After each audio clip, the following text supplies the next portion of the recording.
हाय। इस लेक्चर में हम पढ़ेंगे पैथोफिजियोलॉजी ऑफ द स्ट्रोक। मैंने इसको दो में डिवाइड किया है। इस्कीमिक स्ट्रोक का पैथोफिजियोलॉजी डिफरेंट है एंड हेमरेजिक स्ट्रोक का पैथोफिजियोलॉजी इज़ डिफरेंट। ओके, हमें पता है इस्कीमिक स्ट्रोक किस वजह से होता है, due to the loss of the blood supply. Blood supply अगर नहीं जाएगा ब्रेन में तो ऑक्सीजन और न्यूट्रिएंट्स भी नहीं जाएगा। ऑक्सीजन और nutrient supply will also be diminished और विद इन मिनट्स में जो न्यूरॉन्स हैं ब्रेन में, that is the structure and functional unit of the brain, वो that will die. Also there is one most important term I want to tell you is that कि अगर there is site जहाँ पर ischaemic stroke हो रहा है, like site of the lesion, जो particular artery है, दिस ब्लैक स्पॉट जो यहाँ पर दिख रहा है वो इस्कीमिक एरिया है और जो इसका सराउंडिंग एरिया है वो है penumbra, we call it penumbra. कुछ टाइम तक जब इस्कीमिक स्ट्रोक होगा surrounding tissue will not die, लेकिन simultaneously it dies after some time. और जो न्यूरोनल एक्टिविटी है दैट स्टॉप्स. न्यूरॉन्स की अगर वो डाई करेंगे तो obviously their activity will stop. And जो इनफैक्ट है, जो the black area will keep expanding and जो इसका सराउंडिंग टिश्यू है that will die. In fact will expand. Ischemia की वजह से इस्कीमिक कैस्केड स्टार्ट होता है इन द बॉडी. मतलब इसकी कैस्केड का मतलब होता है सीरीज ऑफ रिएक्शन. मतलब एक रिएक्शन होगा, उसकी वजह से अगला रिएक्शन होगा, उसकी वजह से अगला होगा. इस्कीमिक कैस्केड में फर्स्ट चीज़ जो होगी, जो न्यूरॉन्स हैं वो रिलीज़ करेंगे न्यूरोट्रांसमीटर, और वो भी एक्सेस अमाउंट में. मेनली करेंगे एस्पार्टेट एंड ग्लूटामेट. ये दो बहुत एक्सेसिवली रिलीज़ करेंगे, जिनकी वजह से क्या होगा, एक तो होगा disturbance of the energy metabolism. जो एनर्जी मॉलिक्यूल बनना होता है ATP molecule, adenosine triphosphate, that will stop being made. जो हमारा ब्रेन है उसको साइमल्टेनियसली मोर एनर्जी चाहिए होती है then rest of the part of the body. अगर एटीपी ही नहीं होगा देन हमारा ब्रेन कैसे वर्क करेगा. एक होगा डिस्टर्बेंस इन एनर्जी मेटाबॉलिज्म और एक होगा disturbance in the pump of the neuronal membrane. अब हमें पता है कि neuron is something like this.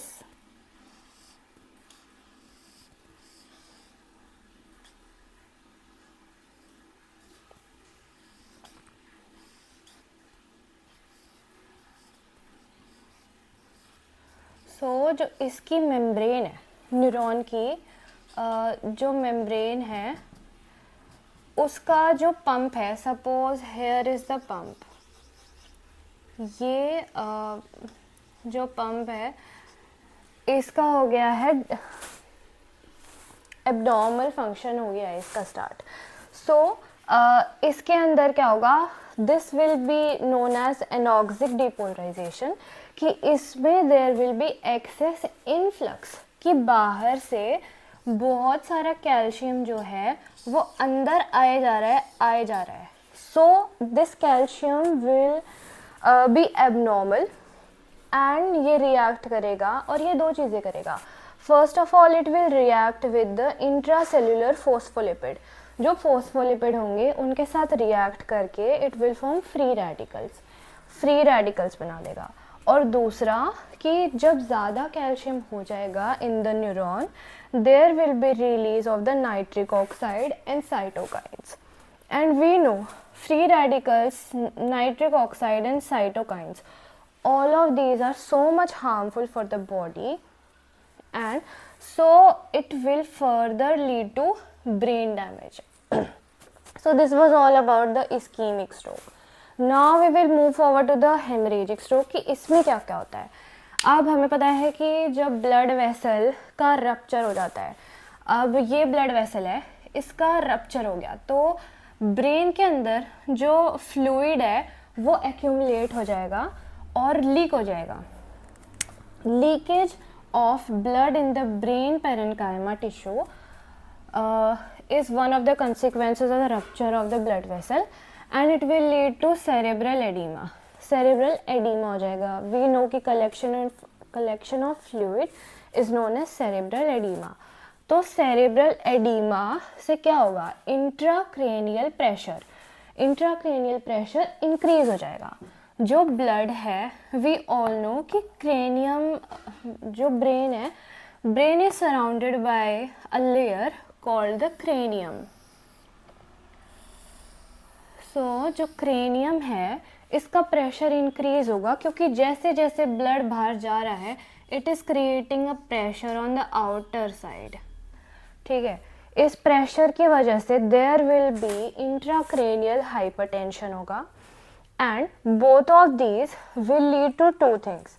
एक तो caudal shift of the brain stem.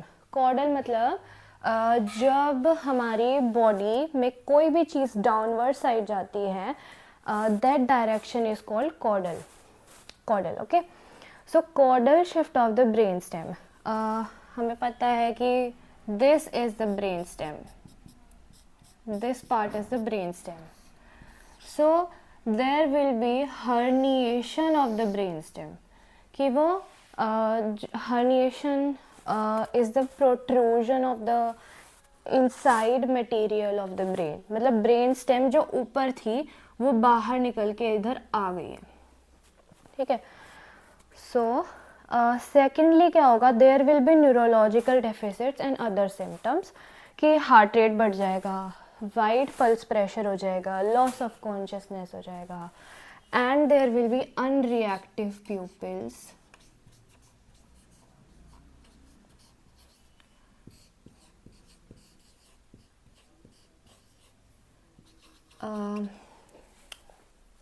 There will be unreactive pupils and vomiting, papilledema,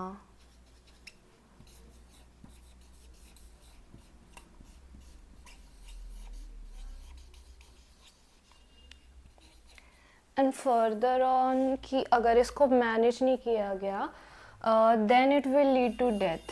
Obviously it will lead to death. So this was all about the pathophysiology. Hi everyone. So अब हम पढ़ेंगे about the vascular syndrome. So vascular syndrome, you know what this term vascularization, जहाँ पर different blood vessels supply the blood and so इसमें जो brain की vascularisation है, जो ब्रेन की आर्टरीज है उनके अंदर जब भी कोई ब्लॉकेज या कुछ हो जाता है then particular artery give rise to a particular syndrome. Mainly there are some, we will go line wise. Okay, पहला है इससे भी पहले there one thing that we need to know is कि जो सिंड्रोम है, सिंड्रोम की जो सिवियरिटी है दैट डिपेंड्स अपॉन पहला है साइज ऑफ द लीजन कितना बड़ा है, कि जितना बड़ा साइज लीजन का होगा उतना ही उतने ही एग्जैजरेटेड सिम्टम्स होंगे of the particular syndrome.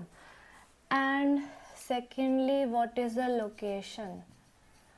Location कौन सी है लीजन की? Suppose there is some very important function that is supplied by the brain, controlled by that part of the brain जिसको कोई आर्टरी ही सप्लाई कर रही थी, तो वो वाली लोकेशन ही अफेक्ट हो गई है. Then second is this and third is कि ड्यूरेशन, कि कितने टाइम से वो लीजन है और कितने टाइम से that is not controlled. So these are for the severity of the syndrome. Okay, so अब हम स्टार्ट करेंगे from the anterior cerebral artery syndrome. सबसे पहले हम देखेंगे कि ये किस एरिया को सप्लाई करेगी। तो जिस एरिया को सप्लाई करेगी, जो उसका फंक्शन होगा, वो ही उसका सिम्टम होगा।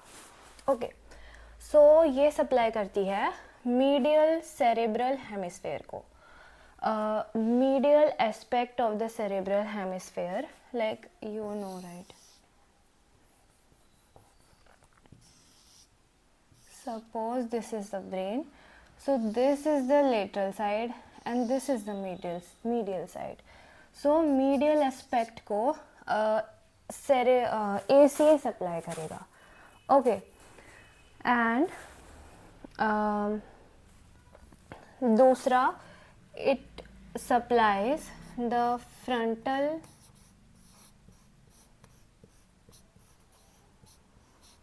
and parietal lobe. This is very important to remember about the lobes. Frontal lobe and the parietal lobe. Secondly, it supplies a subcortical structure जो होते हैं ब्रेन में. पहला है बेसल गैंग्लिया. बेसल गैंग्लिया में anterior internal capsule and inferior chordate nucleus and anterior fornix and anterior 4/5 of corpus callosum. Okay,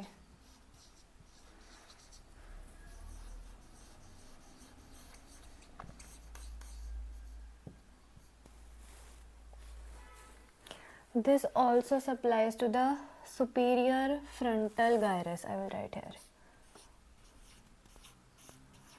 superior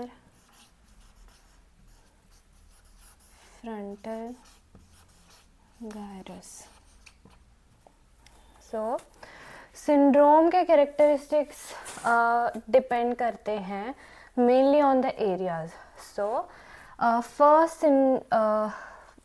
first of all, इससे भी पहले I need to tell you कि जैसे हमने ब्लड सप्लाई में पढ़ा था, there was anterior communications here that was connecting the anterior arteries like A1 and A2 and A1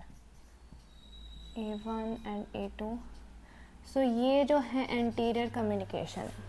so अगर there will be a lesion in the proximal part of the anterior cerebral artery में कोई lesion हो गया, तो minimal, बहुत ज़्यादा minimal deficit create होगा.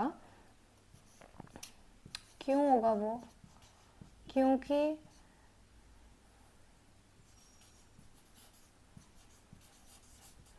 बहुत मिनिमल डेफिसिट होगा क्योंकि एंटीरियर कम्युनिकेशंस हैं for the collateral blood supply. And also severity is also dependent on the collateral blood supply. ठीक है, कि बाकी जो ब्लड वेसल्स हैं वो कितना ब्लड सप्लाई कर रही हैं to the area. So anterior communications जो होंगी, एंटीरियर कम्युनिकेशन आर्टरी है, वो ऑलरेडी सप्लाई कर रही होगी ब्लड. तो अगर इसमें proximally there is some lesion, then there will be minimal deficit. If there will be distal lesion, then it will cause ACA syndrome. ठीक है, anterior cerebral artery syndrome तब होएगा. तो उसका main and most important symptom है contralateral hemiparesis and sensory loss of lower extremity more than the upper extremity. Lower extremity is more involved than the upper extremity. क्यों? क्योंकि जो lower extremity है, so we know कि medial side को, मतलब medial cortex को ACA supply कर रहा है ना. तो मीडियल कॉर्टेक्स में जो फंक्शनल एरिया है लोअर एक्सट्रीमिटी का वो प्रेजेंट है. I will write short form. Okay, जो फंक्शनल एरिया है लोअर एक्सट्रीमिटी का दैट इज प्रेजेंट. तो दैट इज़ वाई, क्योंकि इसका फंक्शनल एरिया मीडियल कॉर्टेक्स में मीडियल साइड पे प्रेजेंट है ऑफ द सेरेब्रल हेमिस्फेयर, और वहाँ पे कौन सप्लाई कर रहा है? एसीए. तो इसलिए लोअर एक्सट्रीमिटी ज़्यादा अफेक्टेड होगी. So you know what contralateral is, right? मान लो अगर right side of the brain is affected, then left side का जो लोअर एक्सट्रीमिटी है, लेफ्ट साइड का जो लोअर लिम है वो अफेक्ट होगा. ठीक है. और ipsilateral is the same side lesion and same side will be affected. Contralateral अगर इस साइड लीजन है then the opposite limb will be affected. Okay. And क्योंकि ये सुपीरियर फ्रंटल गायरस को भी सप्लाई कर रहा है, सो अगर this area is affected, if this area is affected, then there will be urinary incontinence.